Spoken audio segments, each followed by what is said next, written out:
thank you everyone for joining this session. In fact, I hope you've been able to have a bit of a explore around the rest of the venue that we've got here. There's opportunities to reach out to all of our speakers and all of our contributors. There is also the opportunity to visit the expo area, where there's some more innovators and some innovations that are on display there.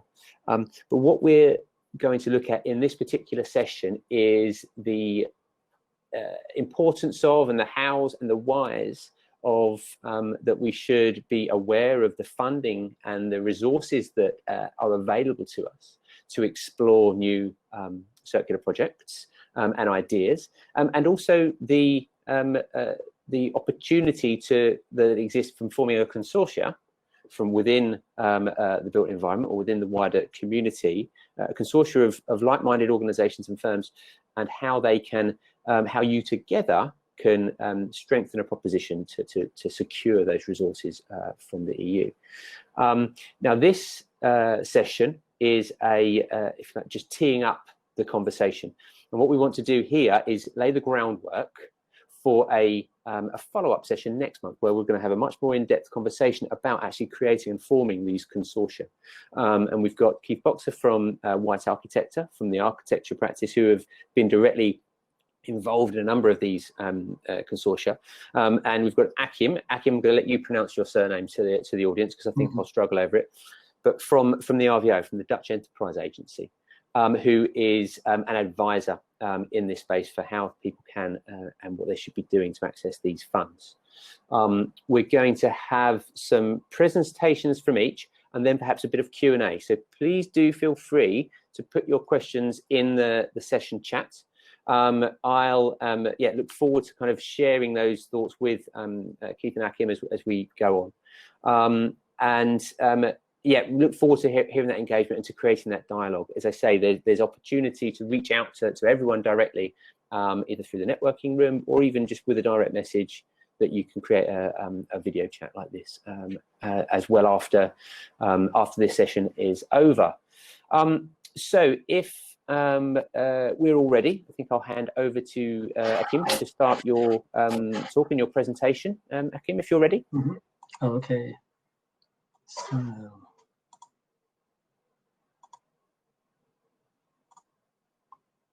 okay. Does everybody see the slide, the first slide? Certainly can. Okay, that's good. Yeah, access to resources for solving problems is the title. The specific opportunity is the European Green Deal call. I'm Achim Eberspaecher. Thanks for having me. I'm National Contact Point Horizon 2020 for Energy in the Netherlands. And I'm telling you something on possibilities if you have a great idea, but the market still does not want to pay sufficiently for it. So for other funding opportunities. This a special case, the European Deal, Green Deal call. Some words on the Green Deal itself. Very fresh from yesterday, from the speech of President Ursula von der Leyen, the European Parliament. I put 4 quotes here as a background, as a policy background of the Green Deal call. We know change is needed, and we also know it is possible. The European Green Deal call is our blueprint to make that transformation. So that's the core of it. At the heart of it is our mission to become the first climate neutral continent by 2050. And I want Next Generation EU to kickstart a European renovation wave and make our union a leader in the circular economy.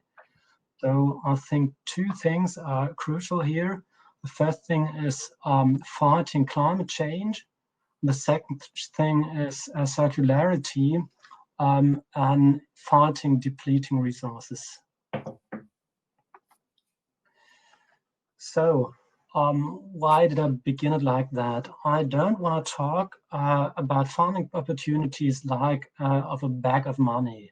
It can be a bag of money, but it is, in the beginning, it is not on money, it is on solving problems. So the idea behind a promising project for one of these programs for Horizon 2020 is not to ask the European Commission to fund your research, but it is helping the EU to solve its problems. So in this case, I already said it, fighting climate change and fighting resource depletion. What's Horizon 2020? It's the largest EU program for research and innovation. Now we're in the last year, to Horizon 2020, 2020, last year of it. It had a budget of about 70 billion euro. Next year, the successor starts, Horizon Europe, with a budget of about 80 billion euros. So it's a bit more. It was planned about 100 euro, but because of budget cuts and the Brexit, it was less, but still a lot of money.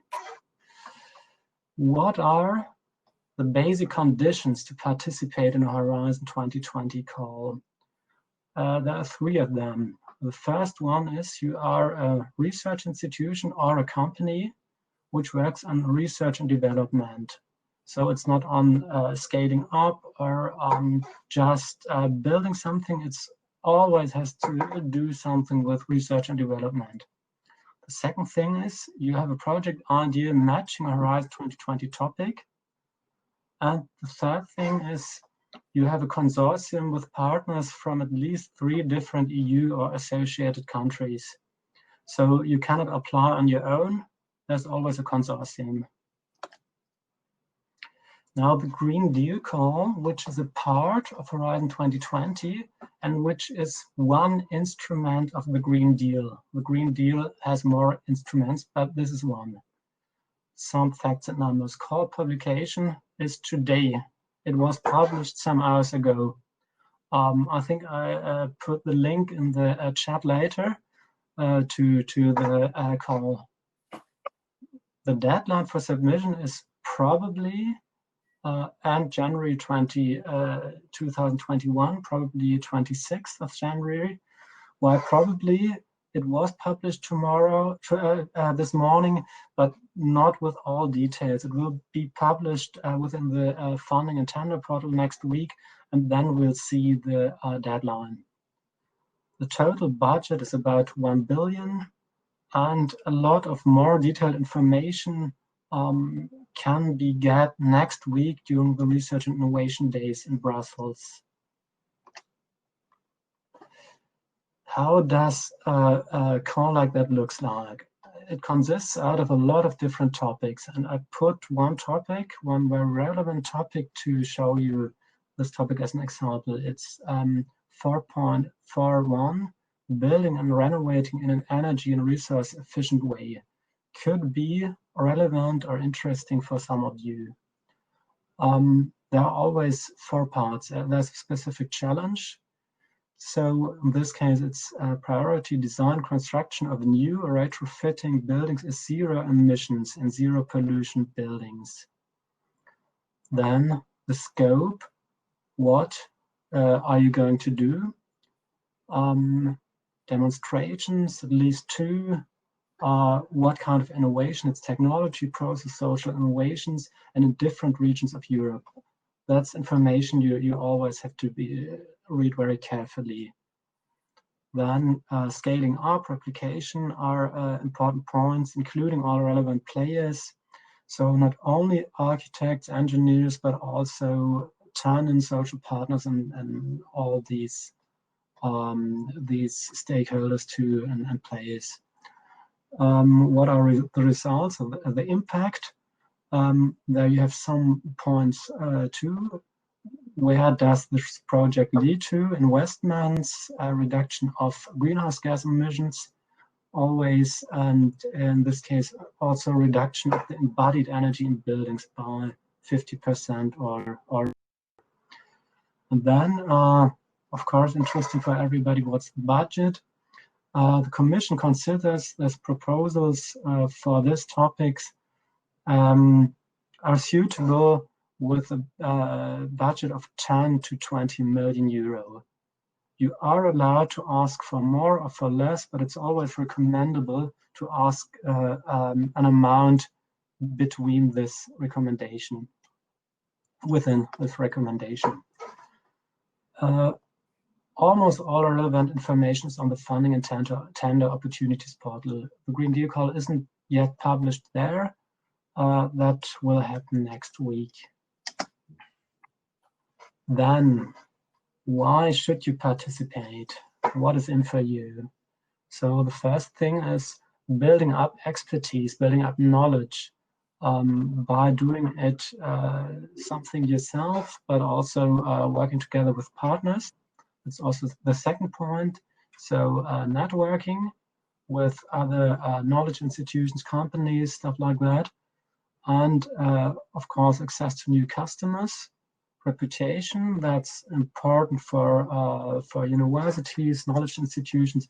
Normally they are very proud if they succeeded with a New Horizon call, and they put it on their websites very largely. And last but not least, money. Then we had it on a consortium, some words on a fitting and matching consortium. So a good consortium matches the demands of the topic extremely good. So it always has to be tailored to the request demands of the topic. But there are some things who are almost always recommendable. So a good consortium is almost always balanced in terms of organization. So knowledge institutions, universities, business, companies, SMEs, that's important, government institutions, civil society. It's something with use for the end users, and interdisciplinarity, almost always a very relevant point. So don't work together just with architects or planners. So in this case, a lot of different types of engineers, social scientists, and all that. Range of successful consortia typically are between 8 parties from about 3 countries and 25 parties from about 8 countries. So in the energy domain, that's normally the consortia I see, they are about 10 parties from about 4 different countries, successful consortia. Core of a convincing proposal are, to repeat to my beginning, it's not on money, the convincing proposal, it's on solving a problem of the EU. So the structure to begin a convincing proposal with could be, and that's the structure I always recommend, is to what broader EU goal you will contribute. In this case, fighting climate change, stuff like that. What specific problem prevents this goal from being reached? Why hasn't this problem been solved yet? And how are you going to solve it? So showing that what are you going to do is really new, really innovative. And to end with, why is your consortium is extremely well fitted to fulfill this task? That's a convincing structure with, in its core, solving a problem. And the last thing, how long does this take from an idea to a proposal?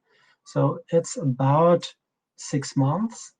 In the case of the Green Deal call, there isn't that much time since it's published today and since the deadline is end of January, but it takes a lot of time to build. It takes time to develop a concept, build a consortium, write a proposal. That's a lot of work too. And yeah, and before you submit it. Yeah, one thing, important thing too, I gave you one topic from the Green Deal call with the buildings. Another thing is interesting for you too. It's industry for a clean and circular economy. It's in the Green Deal call, so I recommend to read it. And this is the preparation of a proposal like that. Keith will soon take over and tell you everything on a successful project. And one last word on the role of national contact points. We as national contact points can help you with every step of this. So if you are seriously interested in stuff like that, contact your national contact point of your country. If you're from the Netherlands, contact me or one of my colleagues.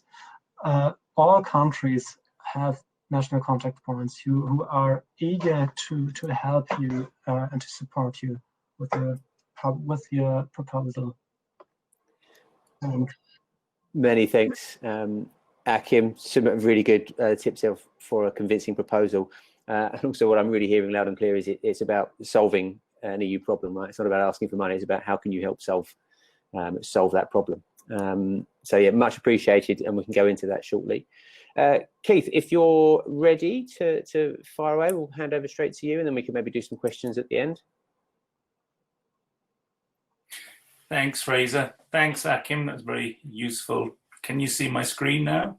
Certainly can.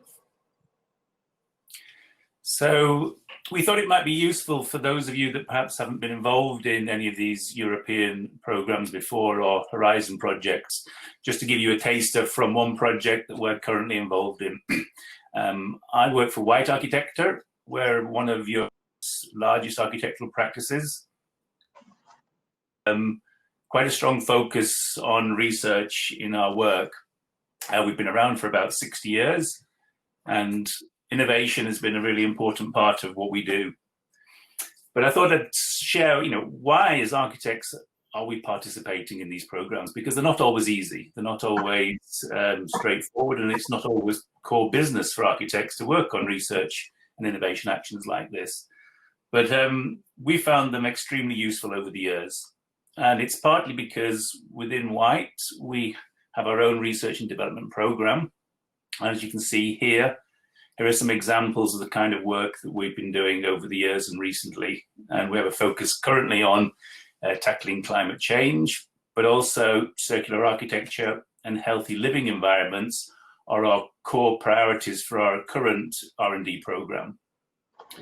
We've got about 100 projects underway at the moment, and we have a situation in White where we allow our co-workers to apply for R&D funding.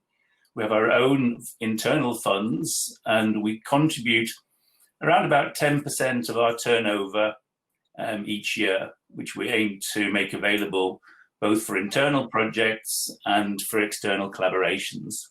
And this gives us an incentive to go out and try to access wider research funding, both at national level, but also at European level, so that we can leverage the small amount of funding that we have within our own organization, and then bring that to projects where we get access to international expertise and we work on challenges together.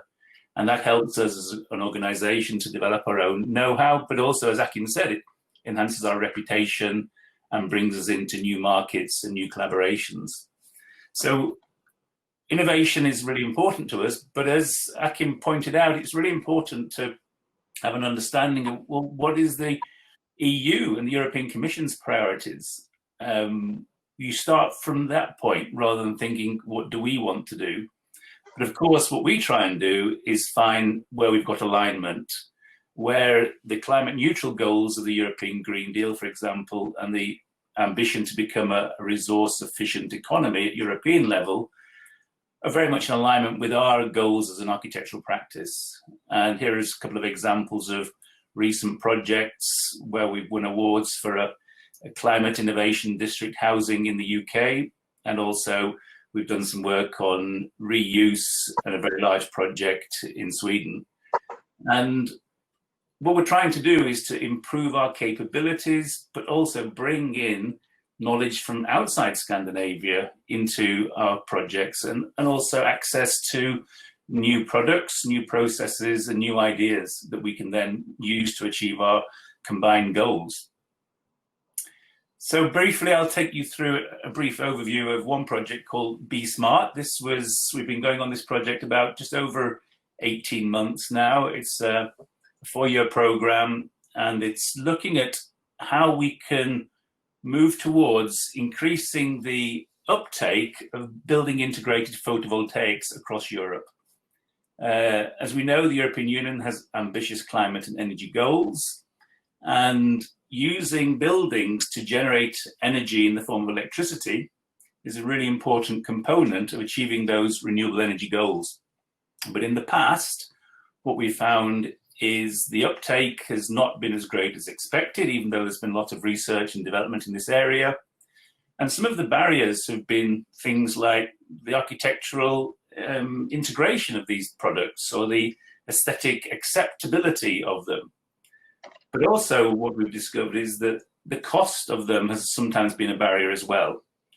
Because originally the idea was that these products would replace existing building materials and therefore the costs would be quite reasonable. But because the market was flooded with cheap PV panels from China, the blue type that people add to their roofs, what we found was that the market for these European products was not really so big.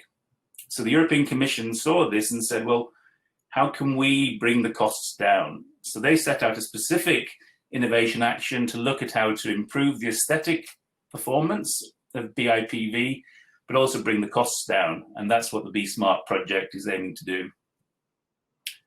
So these are just some of the goals in terms of cost reduction. By 2020, the cost reduction is aimed to be 50%, growing to 2030 and 75%. And we look at various aspects of the production, the industrialization process, how to improve modularity in the construction process, the technical process for making these products, and then also business models, etc. So a project will look at various different levels, and therefore that's one of the reasons why you need a wide partnership with different skills across different sectors. And so you can see here that some of the benefits we've been getting, as Achim clearly pointed out, is knowledge transfer. We get knowledge about what is there on the market, what are the potentials in the future, where things can be improved. We also share our own knowledge of, well, what are the barriers to implementing these products in buildings? What are the challenges? What ways could they be made more cost effective and more efficient? What would make them more attractive for architects to specify? And within White, we've got over 900 staff, and there are probably many of those that have never worked with building integrated photovoltaics. So one thing we can do to support the European industry is to make our own staff aware of these new innovations and help to get them into the buildings that we're working on with our clients. And that's one of the reasons why we as architects were invited to be part in this Be Smart project, because they understood that architects were very early on in the supply chain in terms of specifying and deciding on the use of these products. Architects have a very strong role in terms of deciding the materials that go into buildings, the specification of the buildings.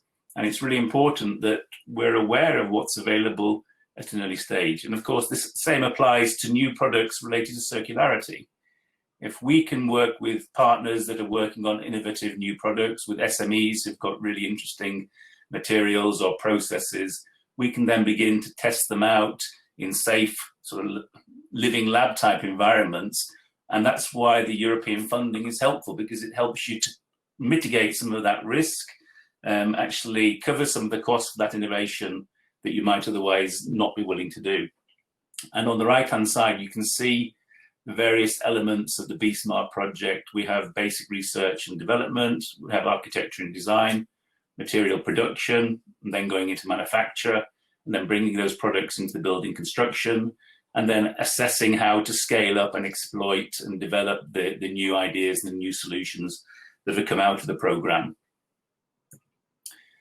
And Fraser's mentioned funding, and so as Achim, the EU has provided funding so that 3 projects can be built that incorporate this product, and we will be getting funding for around about 400 square meters of BIPV to be incorporated in a building in Switzerland, one in Sweden and one in Norway. So we can test them out in reality and then provide feedback and performance evaluation.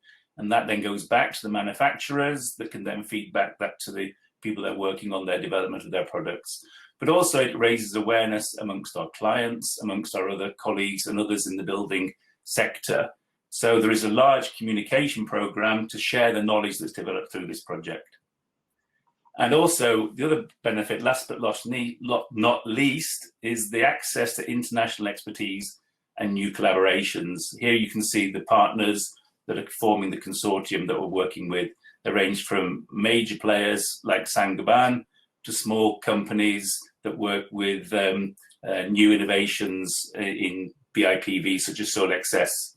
And we also have developers such as Imerok and local authorities such as Omsorgsbygg in Norway. So it's a very interesting and useful collaboration that we've definitely benefited from. So I think I'll end there, so there's a bit of time for chat and Q&A. Thank you very much. Thanks very much, Keith, and Achim as well. Really interesting to, I suppose, explore this idea of knowledge transfer and sharing, and the collaboration that goes on with the consortia. You mentioned specifically, Keith, around the people within the firm, and why it being a big, large firm, you've got that opportunity. But I suppose there's just that collaboration within multiple different organizations is going to enable that network of knowledge share to expand further. I mean, have you experience of working in an optimum sized consortia, for example? What would you suggest is the kind of appropriate size? Now, Achim mentioned something along those lines, but if you could give us an idea. That's a really good question, Fraser. I think you have to be careful about consortia that are too big. The B-Smart consortia is, I would say, just about the right size. It works very well. We've got a very good experienced collaboration partner who is leading the consortium from Switzerland, and they're very experienced in managing and running these programs, but they also understand the subject matter of photovoltaics. Yep. So you've got somebody who's an expert at EPFL in the subject matter, but also expertise in managing the consortium. You don't want it to be too big. I mean, 2 or 3 demonstration projects is enough, because when you're doing a building project, the timescale has got to match the program of the research project. And as we know, building projects don't always stick to time. And therefore, you've got challenges. If you have too many projects that you're trying to fit in with that timescale, yep, things can get quite challenging.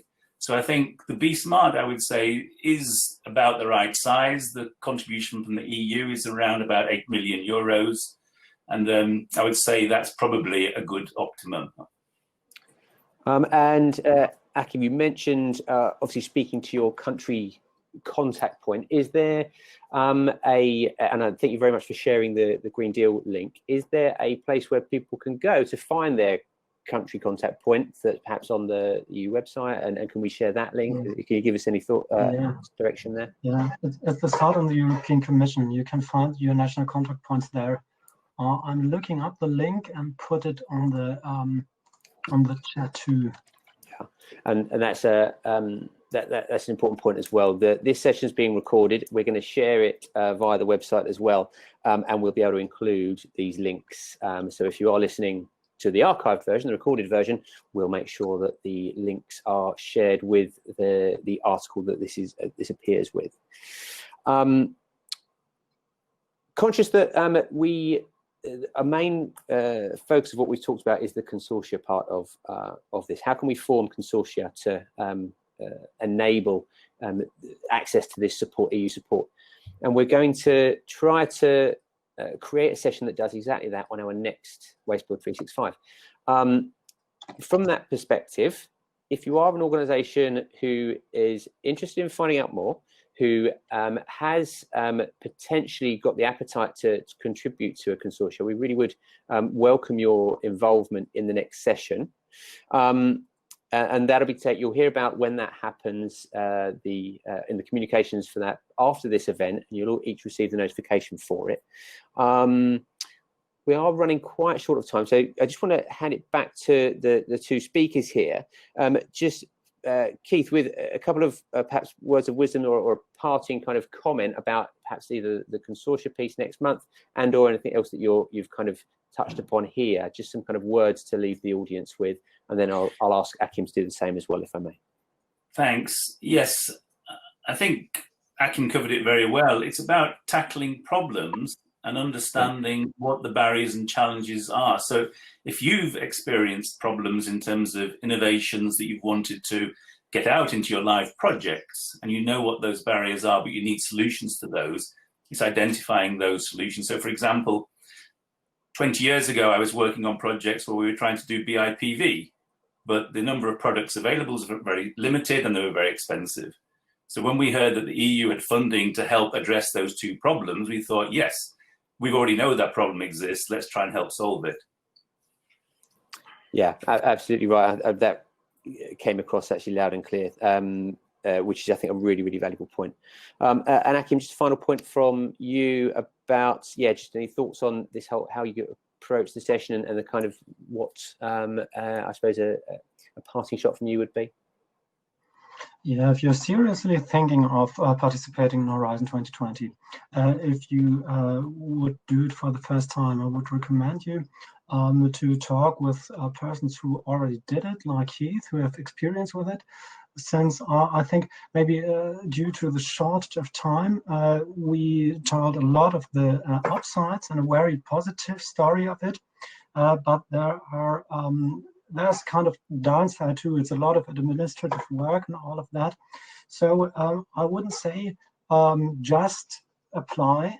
Think about it. If you have a good, convincing idea, if you have a good consortium, so contact experienced partners, contact your national contact point. Think about it before you take the decision to take part and to apply. But then, if you do it, then go for it with everything. With enthusiasm. Yeah. Absolutely. And thank you very much both once again for your contributions to this session. We're going to, as I've mentioned a couple of times, we're going to be reconvening with a more in-depth and a more focused session next time around actually creating these consortia, where we want to really invite people to actually contribute and take part and have a conversation as you would do in a real-life event around a round table or a workshop session. So that'll be next time. So do keep informed about that. Keep an eye on the website, and we'll share that information. And all that's left for me to do on this session is to once again thank both Keith and Achim for their contribution. It is very much appreciated. Thank you all for joining and for taking part. And I look forward to seeing you again at the next episode, the next edition of WasteBuild 365 in October. Thanks very much, everyone. Bye then. Thank you. Bye-bye. Thanks for having us. Bye.